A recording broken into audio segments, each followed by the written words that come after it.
Hello, I'm Juliette Mann, and this is the Agenda podcast, CGTN Europe's one-stop shop for smart, in-depth discussion of the issues that really matter in the world today. Protests by farmers have been sweeping Europe for months. Tractors have dramatically blockaded cities in France, Germany, Italy, Greece, Hungary, Romania and more in a show of fury and frustration at EU policies that farmers say threaten their livelihoods. Everything costs more for farmers now. They're hit with higher energy, fertiliser and transport costs. At the same time, some governments and supermarkets have reduced food prices to help consumers deal with the cost of living crisis. The EU waived duties on cheap agricultural imports from Ukraine, which depressed prices and caused deep resentment. There's also increasing alarm over the EU's farm-to-fork strategy at the heart of its Green Deal aimed at making the bloc climate neutral by 2050. Agriculture in the EU is responsible for 11% of CO2 emissions, but farmers are also victims of the impacts of climate change and extreme weather. So does climate policy need to be more farmer-friendly? Or does the already subsidised agricultural sector need to embrace the fast pace of change needed to protect the planet? Well, joining me now is Christiana Lambert, the president of COPA, which represents more than 22 million farmers across Europe, and Patrick Schroeder, senior research fellow at the Environment and Society Centre at Chatham House. Thank you both for coming on the agenda. Christiana, let me start with you, because this is a really fast-changing story. French farmers called off protests for now in response to some government concessions. But let's talk about the background. The charge is that national governments are failing to support their farmers on top of the European Union imposing burdensome regulations. So does this all go back to the Green Deal of 2019 to decarbonise and digitalise Europe's economy? No, I think there are several problems. We had multiple crises since 2020, COVID crisis, war in Ukraine, inflation, energy cost, and then the problem with the climate, with many very difficult frost, droughts, and it's very difficult for farmers. And now what is very important for the farmers is that with the Ukraine war, there is difficulty with the price of the products. For example, for the wheat, it's a reason why also in Polish, Romania, Bulgaria, farmers are very busy. And it's not the Green Deal for the decision now, but all those new texts, 27 texts in the Green Deal and in Farm to Fork, and farmers are afraid, they have no visibility. So it's a reason why they are very busy and they want to tell it. And also, perhaps a lack of recognition. So, Christiana, let's talk about that sense of threat that farmers feel. Is it the case, do you think, that Brussels simply doesn't understand the problems that they have? The problem is that they feel that Brussels, as you say, doesn't listen them. With the Green Deal in 2020, it was thought before the multiple crises. And the problem is that the context is now different, that Brussels and essentially the Commission wanted to go on business as usual. They didn't change anything. But Patrick, I mean, at the same time, we could say that, a key problem here is that agriculture is a huge contributor to carbon emissions, which have to be cut. And after all, we've just had the hottest January on record, haven't we? The World Meteorological Organization confirmed that not only Europe, but the world had the warmest January on record. It was 0.7 degrees above the average of the last 3 decades. So this is a cause for concern. And yeah, as you said, agriculture is a significant contributor to climate change, and emissions from agriculture need to be reduced. European farming accounts for about 11% of EU emissions. But at the same time, agriculture is also being impacted by climate change. So it's affecting water reservoirs, If we remember in Greece, wildfires last year wiped out about 20% of farm revenue. And having said that, farmers are not oblivious to climate change. They often know best about the impact that climate change is having on agriculture practices, and they also know about the possible solutions. And then again, about the questions that you had there, how farmers, it's also important to mention that farmers are feeling squeezed economically as small businesses. They're feeling pressure by big agribusiness to reduce their prices, while at the same time their costs are increasing, including fuel price costs due to fuel price inflation. So their businesses face increasingly disruptive and costly weather events. And on top of that, they're now being told that they have to farm in different, more costly ways. So yes, farming has to change due to climate change, but farmers also need to be able to make a profit and believe that they have a future. But Christiana, some would say that many European farmers are being paid huge subsidies for exactly those reasons, for what are essentially unsustainable practices in the longer term. Do you think that that's a fair assessment? It's wrong saying that we have unsustainable practices. Farmers are working very hard since many years to improve their practice. About carbon, about welfare, about fertilizer, about breeding, about pesticide. We have, in some countries, very good results. But the problem is that NGO and sometimes the Green Party only see the problem and only speak of the problem. I think what was said by Mr. Schröder is very important. To change and to make the transition, we need to have better prices. But who will pay? The consumer doesn't want to pay, and our subsidies are really necessary. In Europe, we have very high-level rules to produce, and we import many produce from other countries who don't respect at all the same rules. Patrick, do you agree with that? And I wonder too, what parallels we might be able to draw there with other sectors like energy, which are also facing green transition and being pulled in all these different directions at the same time. There are indeed strong parallels with the energy transition. In fact, the farmer protests we saw in Germany were to a large degree protests against the removal of tax breaks for diesel fuel that is used in the agricultural sector. So it shows how agriculture and energy are connected. And so diesel in Germany is taxed with around 47 cents per litre. And in the past, farmers were able to get a tax rebate of about 21 cents per litre. So now, due to the protests, this tax break on diesel will only be phased out in steps until 2026 and not in one go. It was originally planned before the protest. But then in France, so the plans to gradually reduce the subsidies on agricultural diesel were dropped completely, which is also not a good outcome. But then another parallel to the energy sector is that more and better coordination is needed between politicians, industry representatives and farmers. And there's something from the energy sector that we could maybe look at. And this is the Just Transition Mechanism that was set up a few years ago, which also has a dedicated Just Transition Fund to support regions across Europe who are most affected by the net zero transition. And so something similar like that could also be practicable for the agricultural sector in Europe. Do you worry, Christine, that fingers are being pointed and that the farmers are being blamed for the economic malaise of Europe, if you like, and maybe also being made the scapegoats of climate change? Too often, farmers are under accusation and are criticized from different political, citizen, media. But in fact, farmers are in the solution. Of course, we have a responsibility, 11%, okay?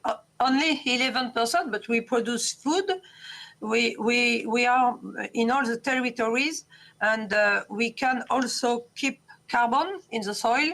We can produce biomass for the fuel. We can produce bioeconomy. Agriculture is much more in the solution. So it's too easy to make us scapegoats, as you say, and it's very difficult for the farmer to listen that. And we need to say, and it's what COPA is really making, all what agriculture bring to society, bring to territories, and also since Ukraine war, everybody sees that food is strategic. Farming is a food security issue then, and Patrick, this really plays into the European elections that we have coming up this year. And I'm looking at some of these parties, you know, Alternative for Deutschland in Germany, Rassemblement National in France, the Sweden Democrats, Fidesz in Hungary, the Brothers of Italy, the Dutch far right. I can't go on. Do you think that angry farmers are being exploited by the far right? I mean, it's fair to say that there was a number of far-right political groups that have tried capitalizing on the farmers' protest, especially through targeted social media campaigns. And as you said, this already points towards the elections coming up later this year. And agriculture is always an election issue for Europe, not only because it's such a large share of the European budget, but if we look at this, so farming communities might generally be more conservative, but actually in most cases they're not aligned with far-right ideologies. And we've seen also that the German Farmer Association has clearly distanced itself from AfD and far-right groups who have tried to influence and hijack the protests. In this context, it's also important to note that far-right groups do not really have farmers' interests at heart.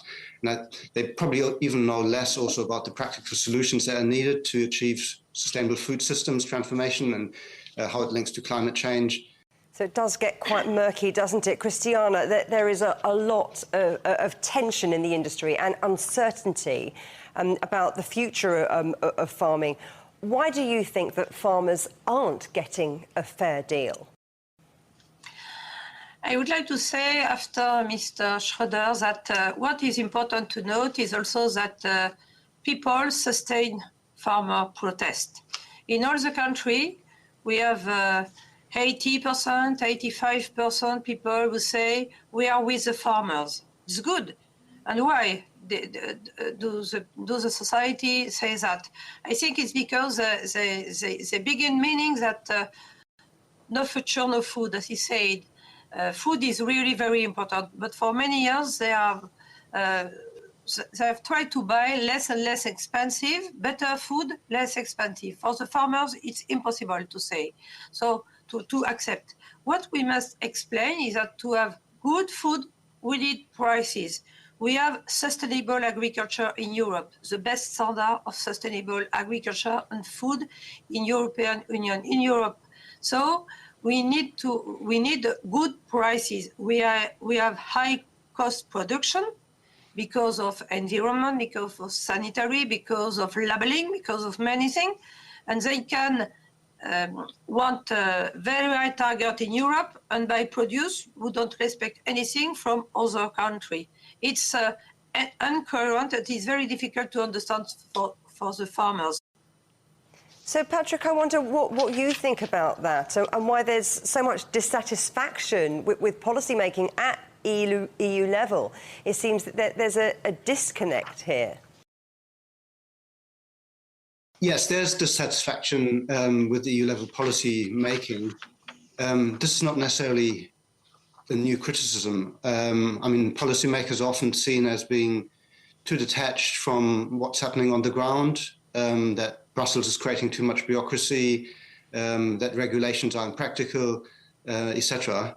And many of this is probably true. But at the same time, we also need to recognize that policymakers in Brussels have a very important role in setting long-term targets, high-level directions, not only for the agricultural sector, but the European economy as a whole also needs to coordinate different objectives between different sectors, as well as trying to meet climate targets.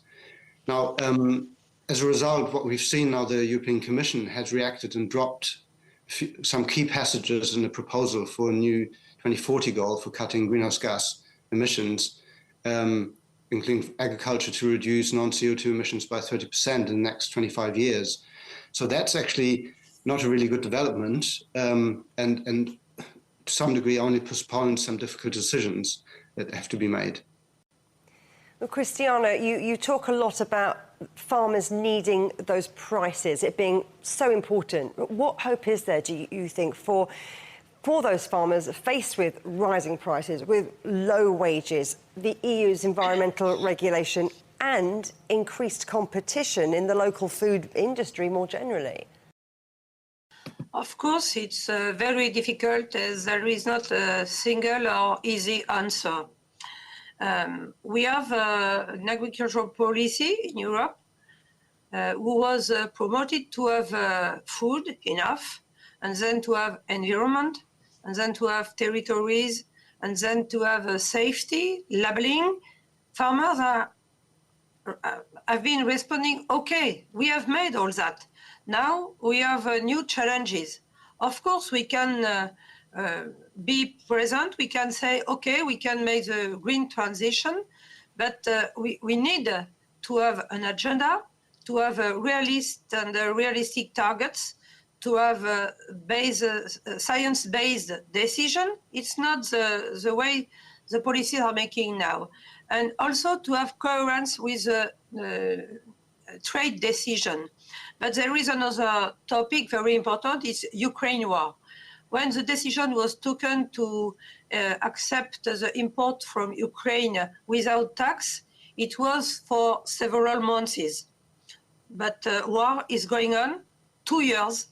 And now if we have problem in some production, crops, oilseed, eggs, poultry, it's because Ukraine produce are coming in Europe without the same rules and without tax.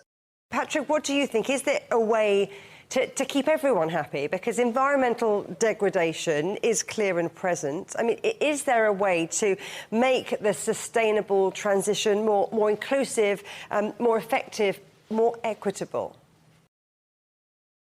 Yes, that's definitely possible and also necessary. And we see that just transition principles already applied in the energy transition, as I mentioned before. So there are specifically two principles. One is a principle on procedural justice and the other one on distributive justice. Now, that sounds very theoretical, but in practice that means for procedural justice just means providing a seat at the table for farmers when policy decisions are being made, rather than informing farmers afterwards when these decisions have been made. So that's then when there's resistance and you get backlash. The other one about the distributional aspects of the transition, this is again comes to the costs and also the right prices. So important to ensure that the costs are not disproportionately carried by specific agricultural communities or small farmers, but this needs to be something that is carried by society as a whole. So I'm quite confident that if we do this in a just and participatory way, it can be done. And without not doing it, we'll reduce the effectiveness, and then we lose further time to address climate change, but also move to the better and sustainable food system that we all want. Christiana, as a farmer yourself and as a representative of the European farming communities, do you think that kind of sustainable transition could work, would work? Of course, we need to make the transition. All the sectors need to make the transition. We have not planet B. So it's possible if we have a science-based decision understood by the actors, if it's possible to have new technology, new science, digital tools, and the farmers are ready to do that, but they must be much more considered. Ursula von der Leyen said, we must stop the polarization. Okay, of course we must stop. Agriculture are too often victim of very bad criticism, and we need to be understood. And we are working very hard every day, essentially with the animals. And it's necessary to have a new deal, a new Green Deal with the farmer and not against the farmers.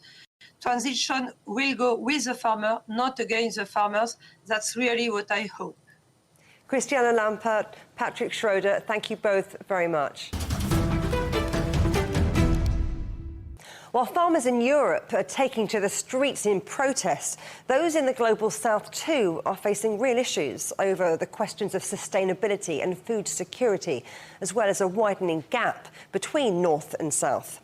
At the recent World Economic Forum in Davos, I spoke to the head of the UN's International Fund for Agricultural Development, Alvaro Lario. Well, we very much focus on small-scale farmers, on that last 10 mile all over the world. And it's true that we are seeing a lot of the countries sometimes going with specific bilateral initiatives, but still we very much focus on multilateralism. I think China is also trying to play its part, like many of the other, I would say, medium and high-income countries. And we just saw it at COP28. There was an inner focus area, which is sustainable agriculture, small-scale farming. We saw a leaders' declaration of 160 countries and heads of state who came together. And I think that's the type of initiatives we want to see on sustainable agriculture, on climate action, how we can actually come together. So our message is also that multilateralism is still there. It's a way to really address many of the global public challenges. And one of them for sure is climate change. So that's no escape for any country. We will be all affected by it. You mentioned multilateralism, and that's something that Premier Li Qiang brought up in his speech here at Davos. But he said it had to come with global rules. What do you make of that? Well, I think in our case, in the case of agriculture, it's very clear that the reality is at the World Trade Organization, there hasn't been any major advances for the last 2-3 decades. So I know Ngozi, the leader, the DG, is right now looking at what could be the conversation, how can we really get that stuck moment that we are in to really move forward and make sure that we are addressing some of the global challenge in terms of poverty at the same time as we are being fair in that transition that we are currently having in terms of food systems, because climate change will remain. So it's very complex, but we need fora, like for example, the World Trade Organization, where many of these issues are being discussed. But of course, your goal is to eradicate poverty, to eradicate hunger. It's no mean feat, is it? So what right now would you say are the biggest impediments to that? Well, China is a very good example of how they managed to eradicate poverty. And what we're seeing still is that a lot of countries don't focus enough on local production, on giving the small-scale farmers access to finance, access to water, access to credit, really land ownership. And one of the impacts we're seeing after the Ukraine war is actually that many countries are realizing how vulnerable they are to external shocks. So not focusing on monocultures, trying to diversify crops, trying to make sure that you have a minimum local production, integration of regional markets. That continues to be, I think, at the forefront of our work. And it's also getting to the minds of the heads of state that this can be actually a big threat to security. So food security starts sometimes to be also national security. So the conversation needs to be happening at all levels and with those small-scale farmers to start with.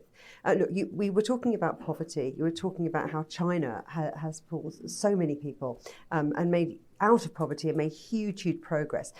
The theme of this summit is trust. Do you think that the rest of the world needs to trust China more? Well, we need to see places where we can all come together, that we actually have common challenges. One of the biggest common challenge, very clearly, is climate change. And on that one, it will affect all countries. We are seeing it in the developed world, we're seeing the developing economies, but also, for example, how food is produced. That's very much what happens in one part of the world, or one climate shock will affect other parts of the world. So that connection, we have to acknowledge it, that we are all interconnected. We cannot run away from that. And for that, we need dialogue, we need constructive, I would say, strategies among all countries.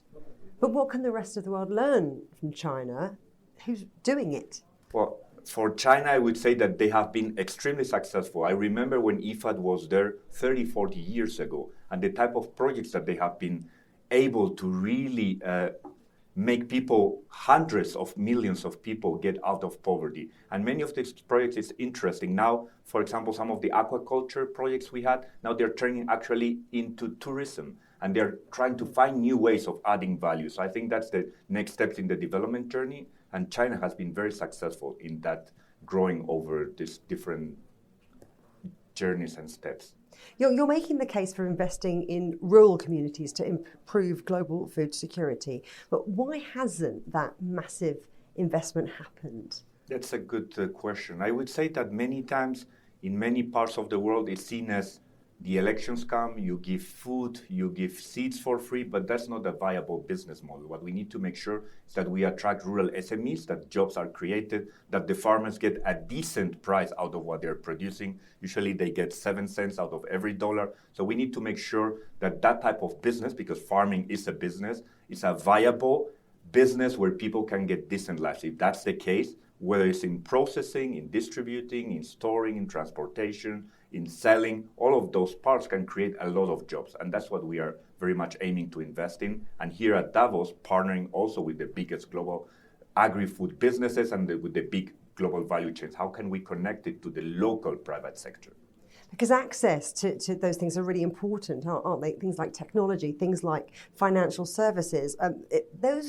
That access can be much more difficult in vulnerable parts of the world. So what are you doing to change that? For us, a big component is how can we be able to scale up our impact. So right now, in the last 3 years, we managed to increase the income of 77 million small-scale farmers, increase the production of more than 60 million small-scale farmers, but we need to do more. And for that, we need technology, we need access to credit, we need to make sure that they have the ecosystem to attract the private sector, and we work with governments to do that in almost 100 countries, but we need more. And we need to do more of what we know it works, because we have the solutions there, but we need to scale them up and to make sure that the financing flows into those solutions. So who's your ideal partner for that technology you need? Who is the ideal partner for that line of credit you talk about? Well, in the case of line of credit, usually we work very much with the local banks, with the agriculture development banks, with the development banks in the countries, and how we can mobilize more resources and access to credit to a lot of the small-scale farmers. We have very interesting programs, for example, in the Sahel, which is a challenging area to operate in, where with the development banks to try to provide almost for free loans to small-scale farmers for climate adaptation. We're talking about money, we're talking about that much needed investment and getting it to the right places. So what's your take on the cost of living crisis? Is it going to get worse in 2024 or is it going to get better? Well, in the developed economies, we're seeing the food inflation, which is coming relatively down, but that's when the entire world pays attention. When the developed economies, and we all see it in our supermarkets, then when we are starting to ask questions, where is the food coming from? Where's the value chain? Why are the farmers getting paid? We're seeing demonstrations in Germany, in Netherlands, in many parts of the world. So actually, we need to solve these issues. We need to address them. They are political, they relate to trade, they relate to many issues, to where the financing is going, but there's no escape to it. I mean, it's clearly that food is a major part of us as human beings, and we know that people who are producing that food are going hungry in many of the developing economies. So it's just something that we need to address. And now I know that many leaders are looking into it because they're seeing the vulnerability of their countries to many of the food shocks. So hopefully that's a way of bringing the attention. It's not the best, but clearly it's starting to become a very, very important topic. Remember, you can subscribe to this podcast on iTunes, Stitcher, Spotify, or wherever you get your podcasts. You can also find more agenda content on CGTN Europe's Facebook, Twitter, Instagram, Telegram, and YouTube channels. Until next time, goodbye.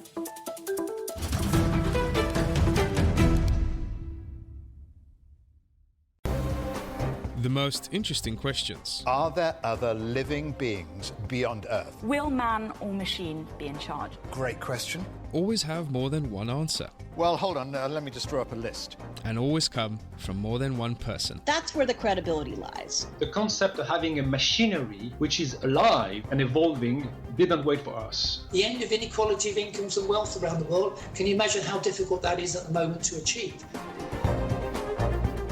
Every episode, Stephen Cole, Murray Beveridge, and some of the brightest minds out there shed light on the answers to some of the most intriguing questions. There are two ways of looking at this. Machines can't really discriminate between civilian and military targets. The Answers Project. Maybe we need to just look at this in a bit more detail. Extraordinary claims require extraordinary evidence. The Answers Project, a new podcast from CGTN Europe.